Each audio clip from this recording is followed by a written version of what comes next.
In today's video, I'm looking at Sultans of Swing by Dire Straits, and my approach to this one is going to be slightly different. This isn't going to be a video about how to play like Mark Knopfler or how to play the song exactly like the record. I can't play like Mark Knopfler, and if you just want to try and learn to play the tune note for note, it's very well served by other YouTube videos, so you may as well just go and check out one of those. My approach here is all about what we can learn from this tune, what we can take from it and use in our own playing. So I'm going to be going through the track and I'm going to be mining it for ideas and concepts, and I'm going to show you how you can take those concepts and mold them and shape them and get them into your own playing. I was actually teaching this song at a recent workshop and was struck by just how many good ideas there are to be found within it. It's an absolute masterclass and everything is in there. Great fills and rhythm ideas, soloing, there's technique, triads, arpeggios, melody, not to mention all of the great kind of touch and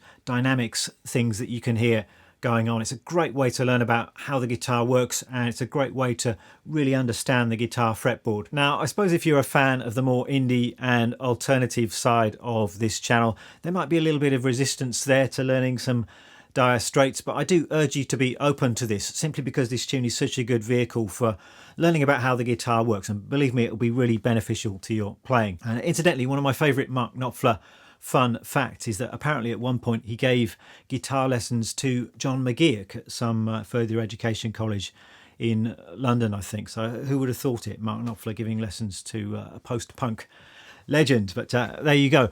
So let's get started. I'm going to go through the tune. I'm not going to do it in strict chronological order. I'm going to try and group these ideas and concepts into kind of logical categories. So let's go. We're in the key of D minor, and one of the key concepts behind this tune is triads, or more broadly arpeggios and chord tones. They're used throughout this tune, both for rhythm guitar ideas, for fills, and during the soloing. And you can hear that right at the outset, the opening lick to the tune. It sort of starts on this kind of D minor chord, and then Knopfler comes in with this. We've got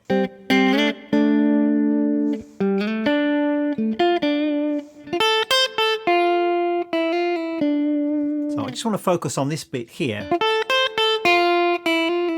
So it's all played over the D minor chord, and he's perfectly outlining that chord by using triads. So if you just play this D minor chord shape, it's just a 5th string root D minor chord. The top 3 strings of that chord, we've got this triad shape. So it's frets 7 on the G, and then 6 on the B, and 5 on the top string.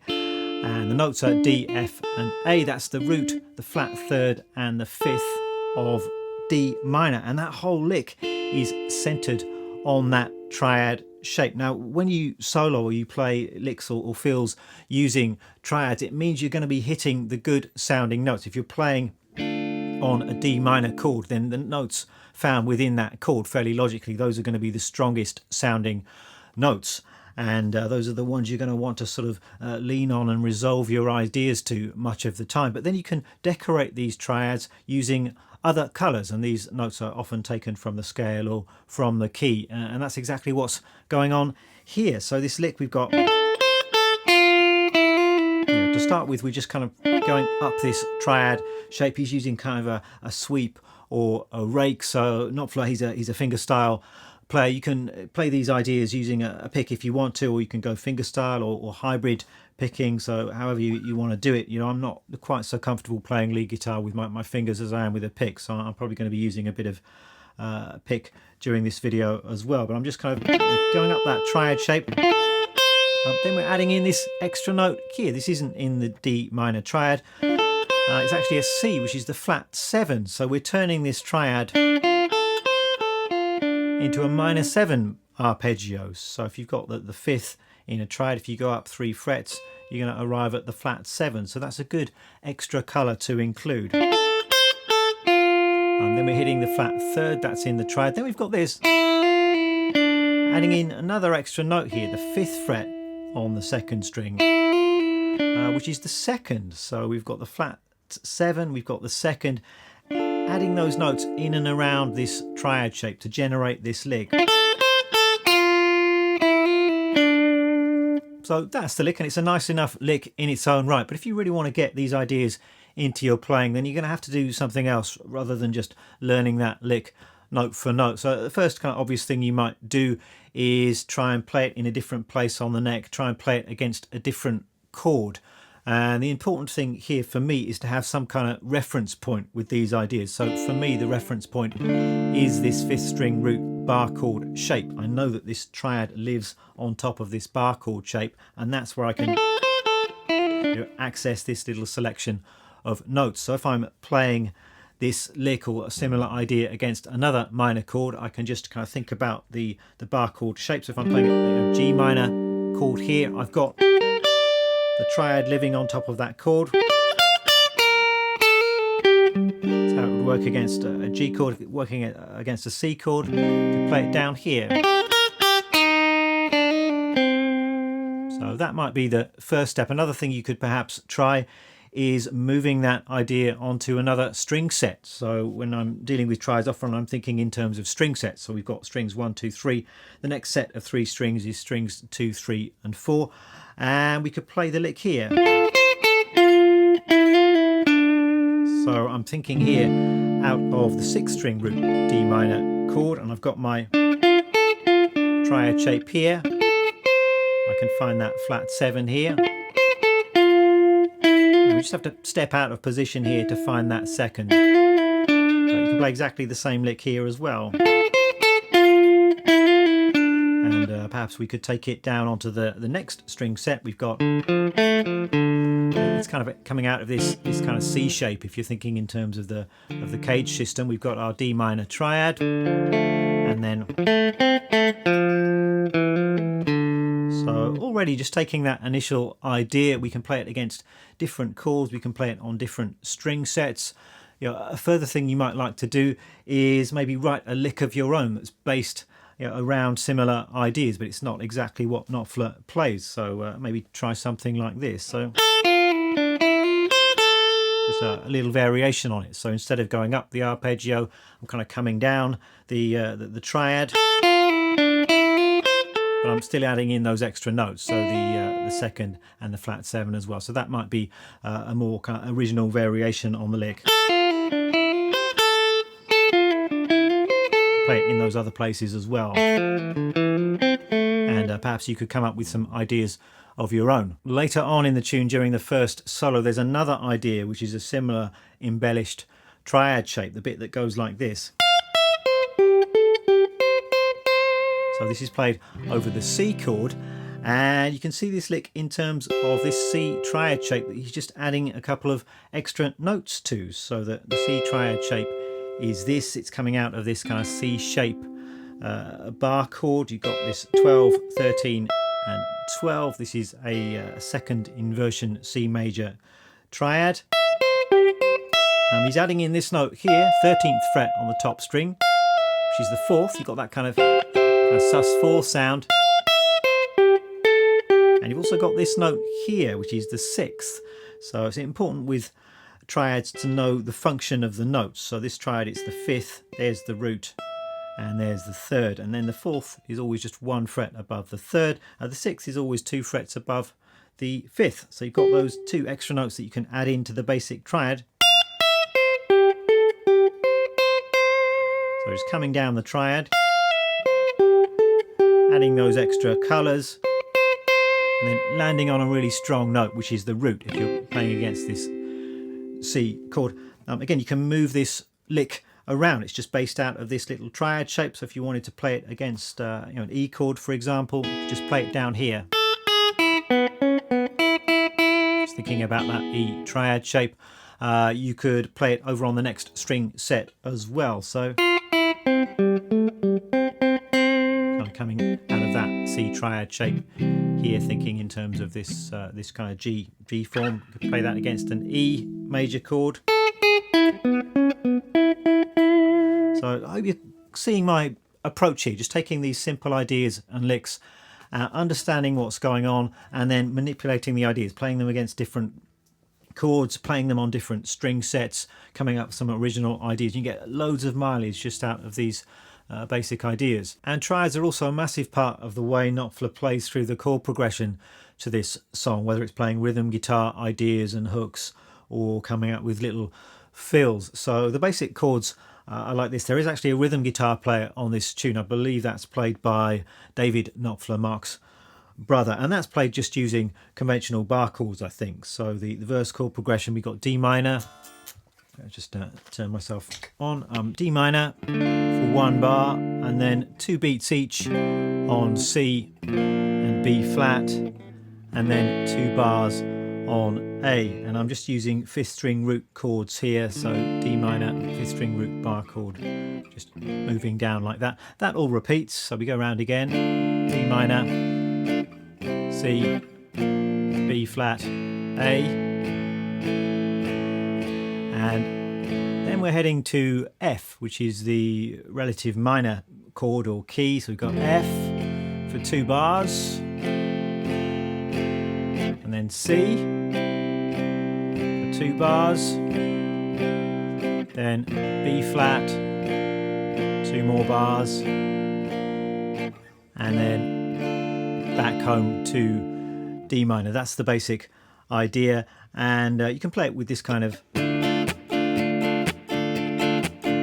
rhythm pattern if you wanted to. So I'm just kind of down, up, strum, and I've got these little percussive clicks on 2 and 4. So that's the basic idea with the rhythm part. What Knopfler's doing, I mean, he's sometimes playing quite minimally, but you're often thinking in terms of these triad shapes, and this is a really great way to understand the fretboard and to have lots of options when it comes to playing quite simple chord progression. So let's start by looking at these triad shapes on strings 2, 3 and 4. Often he seems to be using these triad shapes. Again, you can see these triad shapes as smaller parts of bigger structures. So if you've got this D minor chord, you can break that down into these little triad groupings. So we were working with this triad when we looked at the lick earlier on. Now we're looking at this shape here. So it's frets 7, 7 and 6 on strings 4, 3 and 2. This is a second inversion D minor triad. So we've got D minor, and then we can play C like this. This is just part of that 5th string root bar chord, but we're just playing these 3 notes. We've got B flat, and then we've got A there. So we can play that verse chord progression just using these little shapes.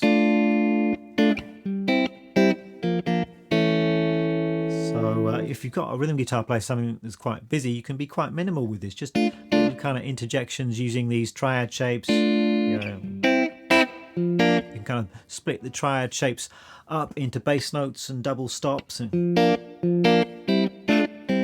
play around with them a little bit. So that's one option that you've got with these triads. Just as a little bit of a triad or fretboard knowledge workout, you could try finding those shapes elsewhere on the fretboard using different inversions. So we could play like this, D minor here in the root position, and go down like that. We could start up here, D minor in the first inversion, C, B flat, A. We could take that over onto the top pair of strings, D minor, C, B flat, A. Tons of possibilities there. It just means you've got some choices when it comes to coming up with interesting rhythm guitar parts. And as we're about to see, you can also use these triads as a basis for different fills and single note ideas as well. And if we look at the main riff or hook of the tune, it's all made up of triad shapes. Let's take a look at how that works. We've got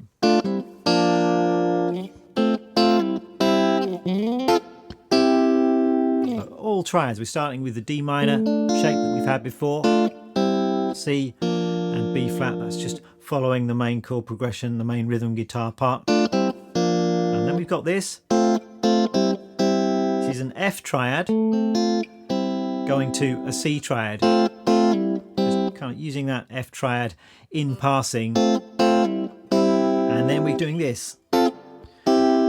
F and C again, but in different shapes. So we've now got an F played at the 10th fret to a C played like this. So Knopfler obviously knows his triad inversions. He knows that he can play an F like this, or like this, or like this, and then can go to the nearest available C shape. So we've got that kind of idea. We could do it again up here if you wanted to. So F to to C. Just as an exercise, we could take that onto the top 3 strings as well. So F to C.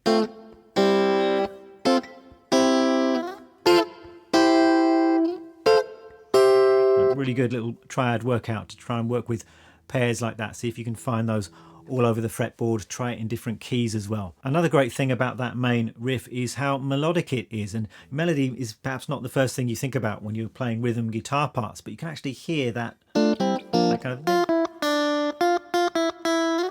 the top note of each of those triads is a really kind of singable and memorable melody. So you can think about that when coming up with guitar parts of your own. You've got the basic chords, but then the way you approach those chords, you can find shapes that have got a nice melodic line on top, and that comes often from just smoothly moving from one triad to the other. So we're going from D minor to C like this, and then down to the B flat, and then kind of taking that little melody up through the inversions. Another little triad idea that I like in this tune is just the little turnaround that you get at the end of the verses. So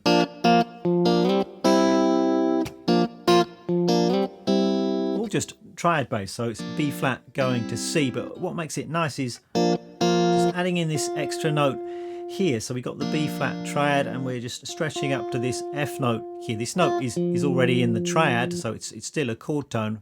It just creates a nice little bit of melodic movement on top, and then sliding into the C shape. You know, Knopfler's technique, he's kind of using his thumb and then his fingers to kind of split up the triad. You get almost this kind of chicken picking thing going on, which is really nice.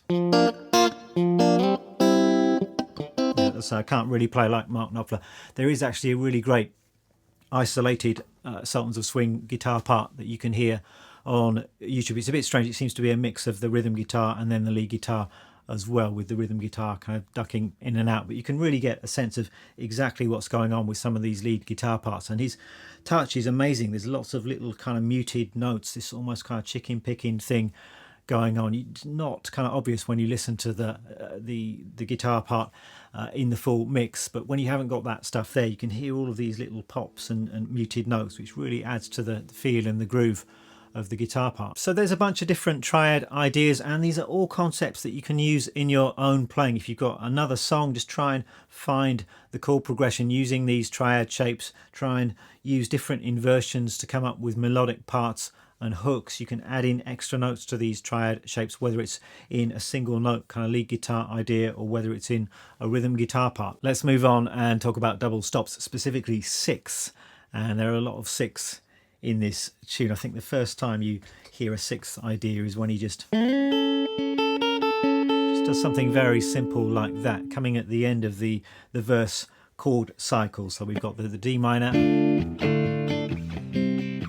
C, B flat and A, and then on that A chord he's playing a little 6th based fill. Just as a little aside, one of the things I like about this tune is how kind of minimal and kind of economical he is sometimes. Yes, there's some flashy stuff later in the tune, but at the start of the tune he's being very subtle, just playing his fill is literally just a couple of notes. Then it really gives the song a chance to build, you know, over the course of 5 or 6 minutes. So you don't want to come right out of the gate playing all of your flashiest licks. Sometimes it's enough just to do a simple little tasteful fill like that one. So this idea here, we're playing over the A chord. Again, it's outlining this chord. It's working in a very similar way to triads. We've got chord tones here. You can see this 6th as coming out of our A bar chord shape. We just got fret 6 on the 3rd string and 5 on the top string. That's our shape. It's called a 6 because these notes are 6 letters apart in the musical alphabet. That's the kind of interval involved here. Another way of looking at this shape here is it's kind of a hollowed out triad shape. We've got an A triad here, frets 6, 5 and 5.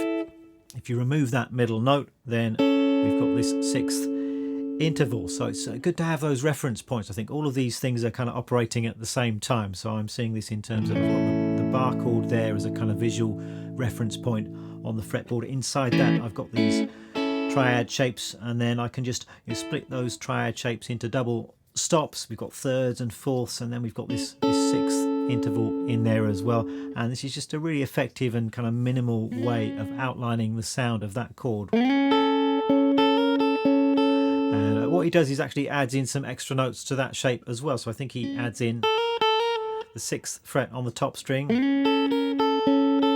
is nice. So you've got that choice when you're using these shapes. You're adding in some extra colours. You can kind of use your ear to kind of guide you to the right sounding notes there. Later on in the tune he develops this idea a bit further, and he does something like this. And that's taking us from the A chord back to the D minor. So just taking that same shape down the fretboard. We're starting off on that A chord there, just this little shape in passing, and then hitting this shape here, so frets 2 and 1, and that's actually chord tones from the D minor chord here. You can see that that 6th interval is also part of a D minor chord, so it's important to bear in mind how the notes in these shapes are functioning. So this shape here, that could be various different things. It could be, as we've seen, a D minor chord. It could also be an F chord as well. It's like this F triad, but removing that middle note. So that little 2-note shape can be a couple of different things. Later on in the tune, I think he goes the other way. So again, outlining that A to D minor chord change, and starting off with the A chord, going up a kind of scale in these 6ths. We've moved to the other shape here where both notes are at the same fret. So that's fret 7, 9, 12, and resolving here. And this is hitting the D minor chord. You can see this shape here is part of this D minor bar chord. So whenever you're using these 6, try and be aware of what the function of these notes are. And often you're going to want to resolve onto strong chord tones, which is exactly what happens here. And it's worth working on these shapes and perhaps learning some little scales up and down the fretboard. So this idea here is really based on a kind of A dominant A7 kind of scale played using these 6. I've actually done a full video on this, so kind of Mixolydian 6 if you like. So you're just working with these 2 different shapes, and all of these notes belonging to the A Mixolydian scale, which is going to fit that kind of A dominant 7th sound.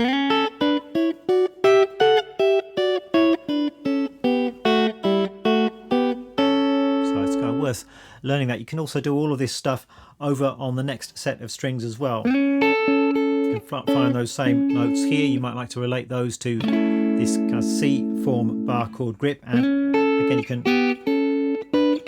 move those shapes around, play a little scale.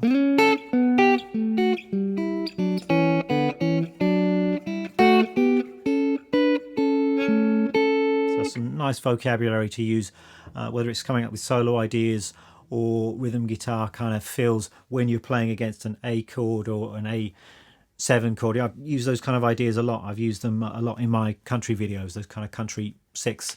And your country, obviously a bit of an influence on Mark Knopfler. There's some nice kind of country inspired ideas just coming up in this tune, which I'm going to discuss in just a moment. One further little 6 based idea that I like a lot is this one. It's a very simple little interjection. This is played over the D minor chord. We're starting on this little shape here at the 10th fret, dropping down to this shape, so 9 and 8, and then coming over to here. This is actually a major 3rd, so 10th fret on the G and the B. So just a really nice little melodic feel that outlines that D minor sound. So that's an idea that you could steal. You could relate it to that bar chord shape, and then you've got these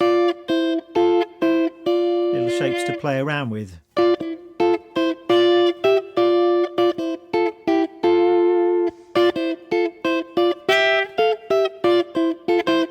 Just coming up with ideas, taking some inspiration from what Knopfler's doing, but coming up with something a bit original of my own there. There are quite a few arpeggio based ideas in this tune. Now, chords, triads, arpeggios, all very similar concepts, and there's quite a lot of overlap between them. And generally when I'm talking about triads, I'm referring to these little 3-note grips.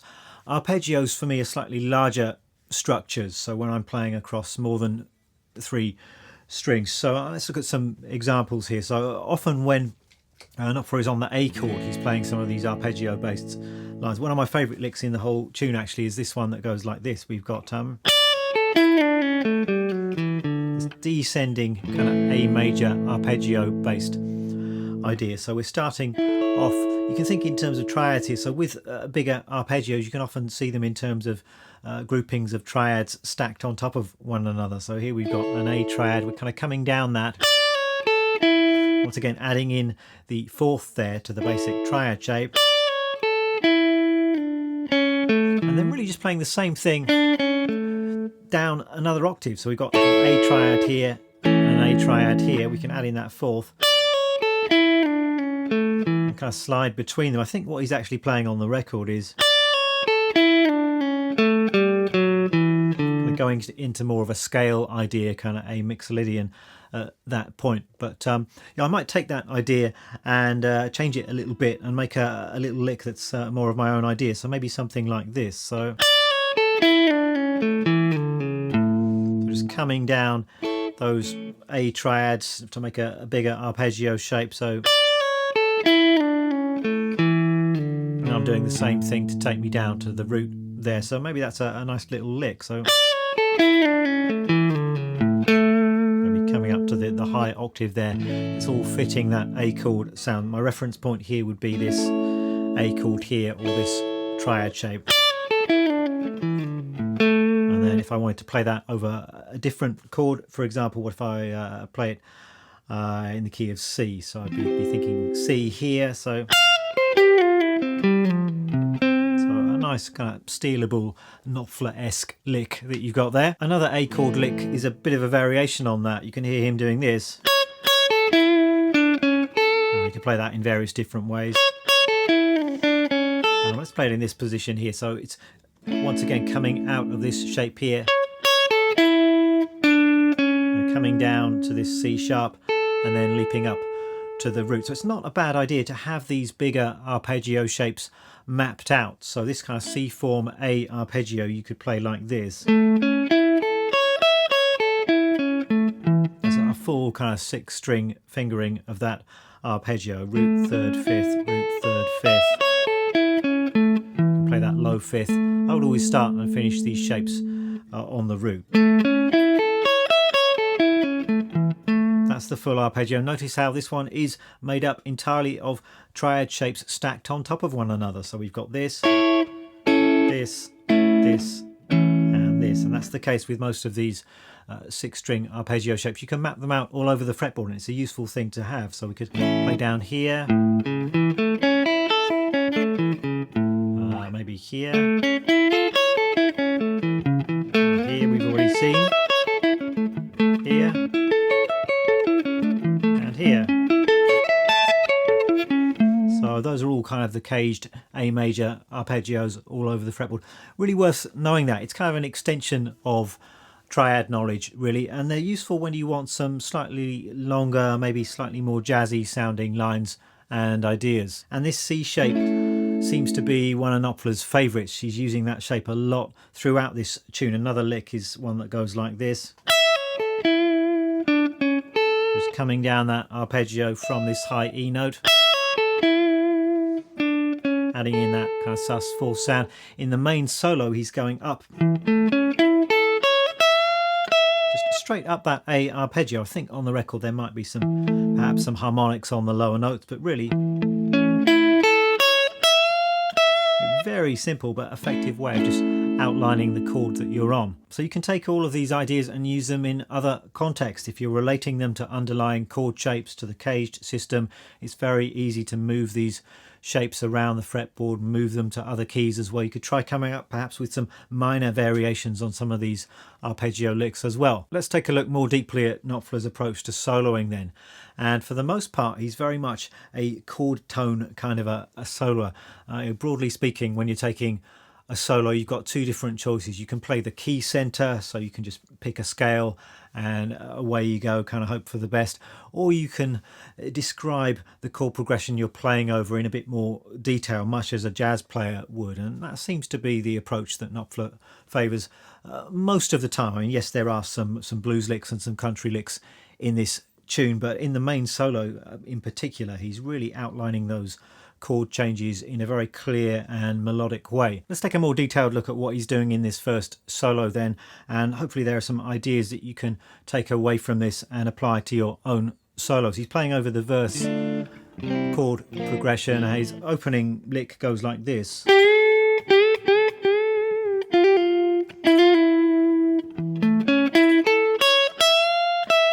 Already really clearly outlining those chords. He's starting off with this bend at the 12th fret on the 3rd string. You can think D minor pentatonic perhaps, but then just this, and just these two notes here are, it's the 5th of the B flat and of the A chords. You can think triad shapes here. He's just hitting notes which are in the chord, so you can kind of hear those chords going by in this idea. And then he's got this lick which I've already discussed, just going straight up that A major arpeggio. Got a little bend at the 12th fret on the top string, and then we're returning to the D minor chord, and he's coming straight down the D minor arpeggio, all just arpeggio, so going up the A major.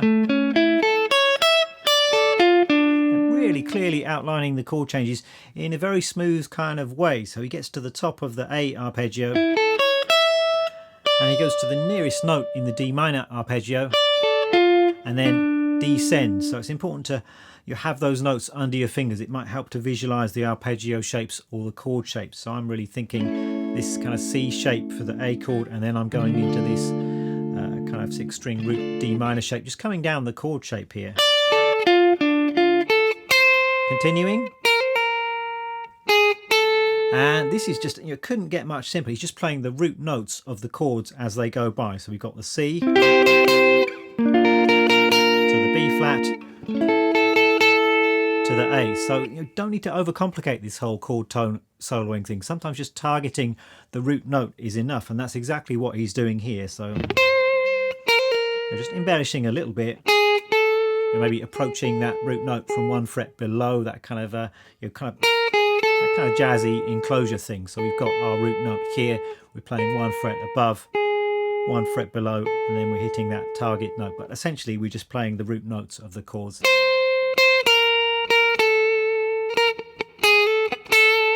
Next we've got this kind of country lick. I'm going to discuss the country licks in just a moment, but this is, we're heading to the F chord here, and it's still outlining the chords. It's kind of bending. It's all playing chord tones really at this point. So, and then we've got this is a lick which I've already discussed. This is the C major lick, and then we've got this. He's played over the B flat chord. Chord tones once again, we're bending into the 3rd of the chord. And at this point we have got more of a lick thing. We're returning to the D minor chord, and there's a little blues lick which is something like this. So that's more of a straightforward kind of blues D minor pentatonic lick. And then at the tail end of the solo we return to these triad based arpeggios.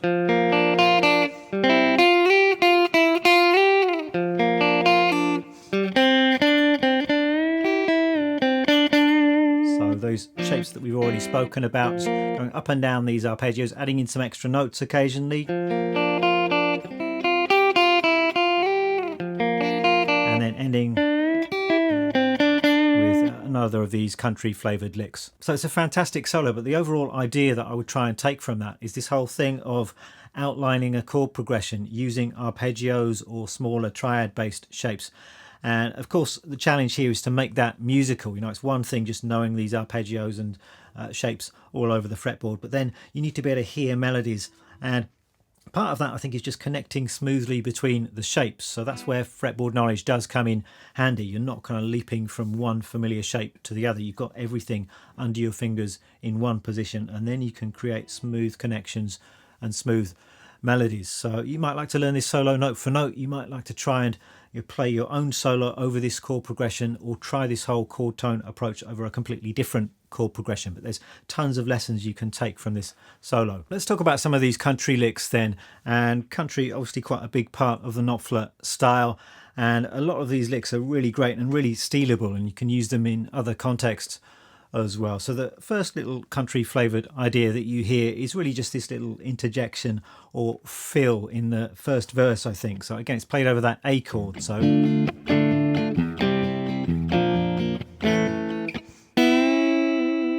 he's just doing that simple kind of country bending idea. So I'm bending at the 4th fret on the 3rd string, and I'm holding down the 5th fret on the 2nd string.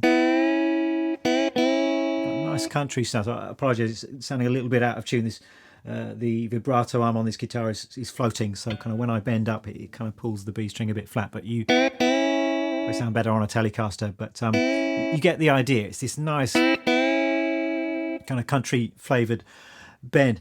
And the important thing, if you want to use this elsewhere, is to understand what is going on once again. So you can think in terms of chord tones. So here I'm bending a B up to a C sharp. If we're playing this over an A chord, I'm bending into the 3rd of the chord. So you could use this chord as a reference point. Perhaps you've got this triad, you're bending up into the 3rd of that triad, or perhaps you could think about this kind of G form in the caged shape here. We're kind of coming out of that shape here.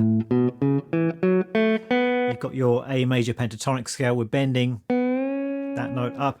This E note here is the 5th of the chord, so we've got a chord tone there, and then we're bending this note here, which is the 2nd, up until it reaches the 3rd. So hitting that chord tone. So however you want to think about it, that's a really useful kind of country flavoured idea. And you can obviously might like to try moving that around a little bit. So that's over an A chord. If you wanted to play it over an E chord, you would just want to find, I'm thinking about this kind of E shape major pentatonic. I've got that shape there. If you're playing over a G chord, or perhaps up here.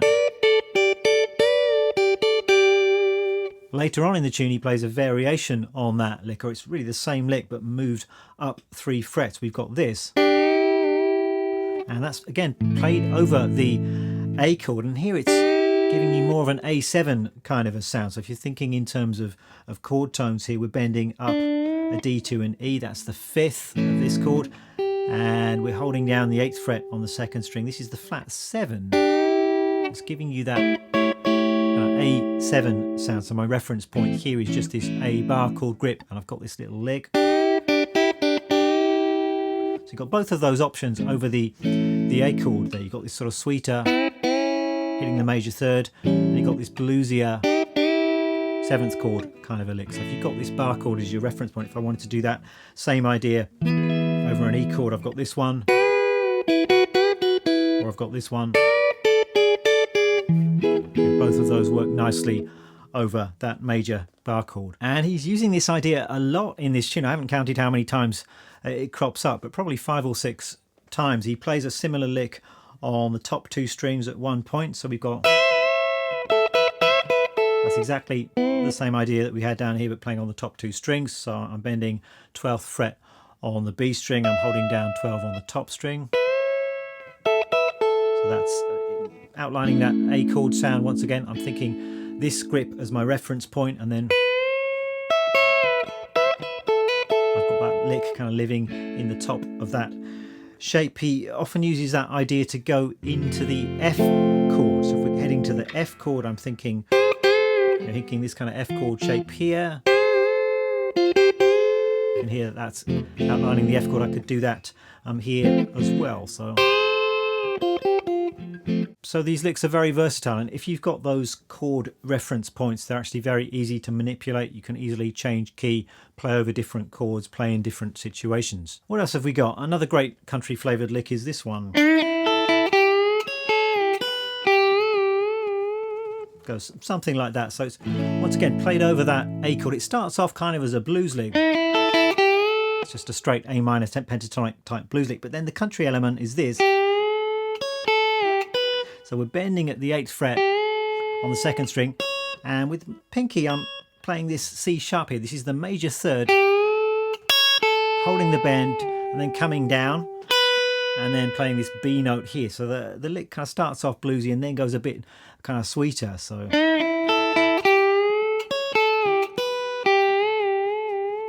great little country lick, and you can use that over an A major chord. It would probably work in a kind of blues context as well, over an A7 chord. So that lives right in box 1, pattern 1, minor pentatonic. So that's very easy to move around and manipulate if you wanted to play it over an E chord. And in fact, it does crop up again later in the tune, so it's obviously a bit of a pet lick of Mark Knopfler. I think in the second solo he's playing it over the C chord. So we've got, I don't think he plays the first bit of the lick, but he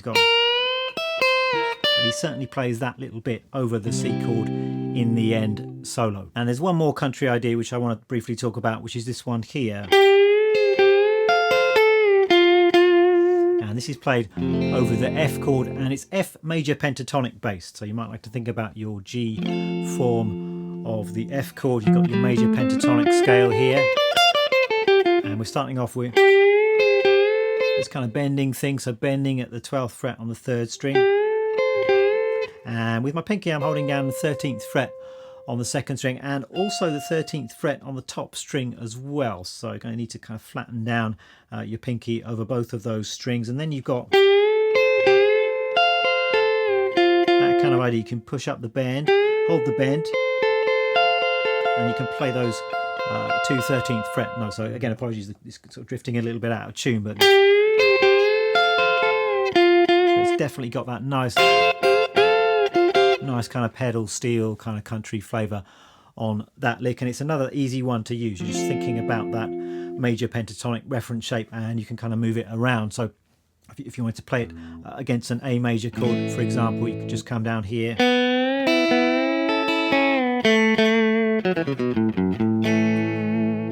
and although a lot of this song is arpeggio and triad based, there are some good old pentatonic type ideas which are worth discussing, I think. So one of my favourite licks in, I think, the second solo is the one that goes like this. So really nice D minor pentatonic lick. That's just a stealable lick, exactly like that, I think. So just starts off with that Chuck Berry kind of thing, and just coming down the scale, and then this bit, really like that. So 10 to 12 on the D, 10 on the G and B, and then ending on this G here. So even in the pentatonic, you've kind of got those triads in there as well, so he's still hearing those chord tones. So very stealable lick. You could just move that to another position of the scale, play it over a different chord. So if you wanted to play it over an A chord, it's a very usable kind of blues lick. If you're playing a blues,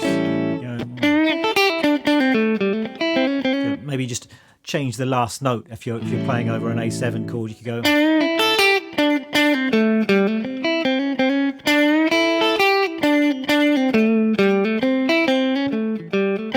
add a bit of swing to it. Lots of ways you could manipulate that lick and kind of steal it without it being too obvious that you've stolen a lick from Mark Knopfler. There are some nice major pentatonic ideas. So in the second solo, it kicks off something like this.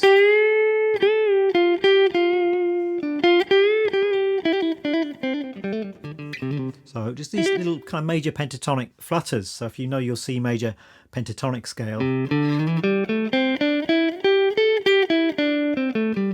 however you want to play it, but you've got these pairs of notes. You can just do these kind of flutters, just pick, hammer and pull, and just move that through the scale. So you can stay in position, or you can just move down single strings, which is nice too.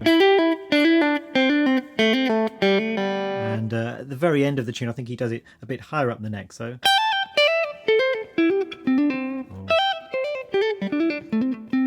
very usable, stealable idea whenever you're using that major pentatonic scale. Even just a very simple idea he uses to turn around the verses. This is played over the C chord. It's C major pentatonic.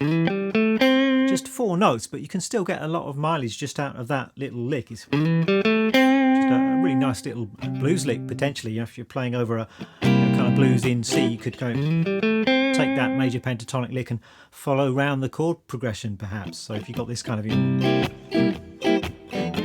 that kind of thing, you've got and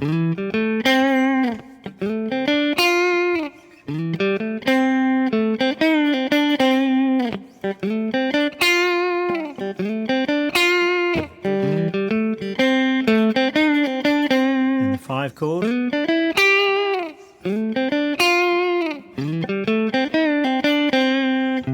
So really nice kind of little blues lick. Maybe you can move it up here as well. So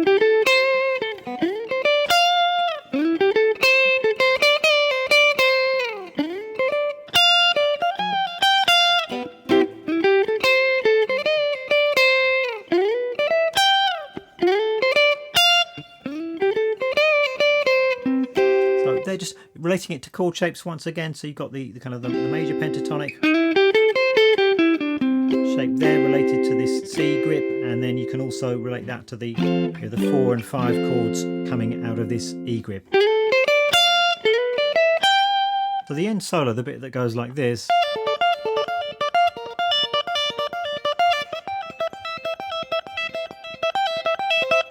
so obviously the most technically demanding part of the tune. I think it's played very fast and very cleanly. I don't know if I can quite do it using that Knopfler sort of fingerstyle technique, but built from very simple ideas here. So again, it's really just arpeggios, or in a sense it's triads. So we're outlining the chords with these 3-note arpeggios. So D minor, and we've got this shape here. It's this kind of L-shaped thing on the fretboard. So 10, 10, and 13. It's really just a D minor arpeggio. You could think of this triad shape here at the 10th fret. If you take that top note and play it on the top string, you've got little arpeggio shape. So I wouldn't normally refer to that shape there as a triad because it's not on a separate string group. You've not got that 3-string kind of grip going on here, but it's essentially the same thing. You've got 2 notes on one string and 1 note on the other string, and then you can play around with that little shape there, and it does lend itself to these quite fast, quite flashy licks. You know, if you want to play it with a pick, you could add some distortion, and that could easily be a kind of fast repeating rock lick. You know, that kind of idea could work really nicely. But what we're doing is we're going from the D minor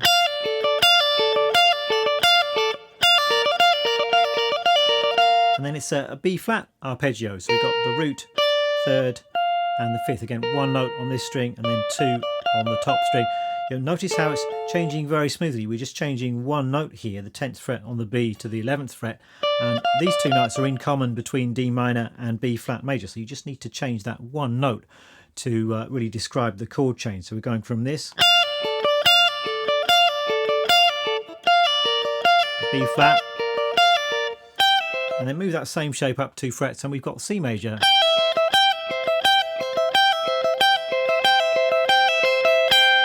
So these shapes are definitely worth playing around with, these little kind of 2-string arpeggio shapes, triads, whatever you want to call them. But you can kind of, you know, explore, find these on different pairs of strings, major, minor shapes, and you can get quite a lot out of these ideas and come up with, you know, interesting little melodies and use them to describe chord changes when you're soloing as well. I've covered quite a lot of ground in this video already, but one of the things I've not really mentioned are these little touch and feel things, which really make so much difference. So I did just briefly mention these kind of muted notes that you can hear, these little kind of chicken picking things. So that might be worth experimenting with in your own playing. Just these kind of, just to kind of lead into notes. So I'm just kind of, if you're using that Knopfler kind of style technique, I've got, you know, muted note, thumb and first finger, and then I'm pressing down with my fretting hand. So it just adds a little bit of groove and rhythm to these ideas. You can kind of do that with a pick as well. Similar kind of thing. So that's something to experiment with. The dynamics of his playing is really fantastic as well. So in that first solo, sometimes he's playing very delicately, sometimes he's digging in a little bit more. You know, it's not something I can really emulate, but just on that first solo, you know,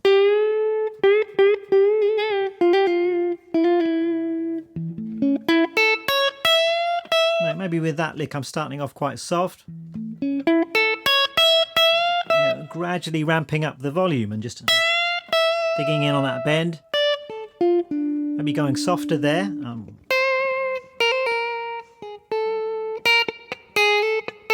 Digging in on those notes, maybe on this country lick, playing a bit louder and then softer, and then maybe for the last lick playing a bit louder.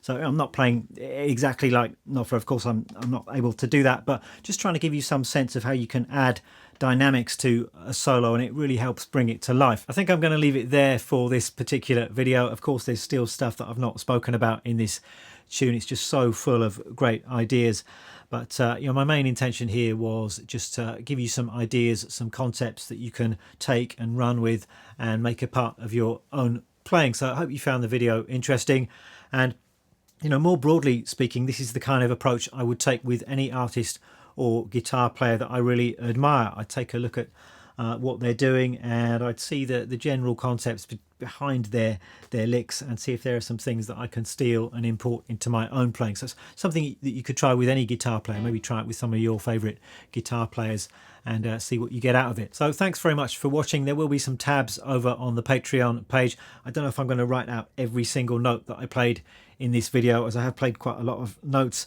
but I will write out the most important licks and ideas for you, and as I say, you can grab those on the Patreon page, and I will see you next time. Bye bye.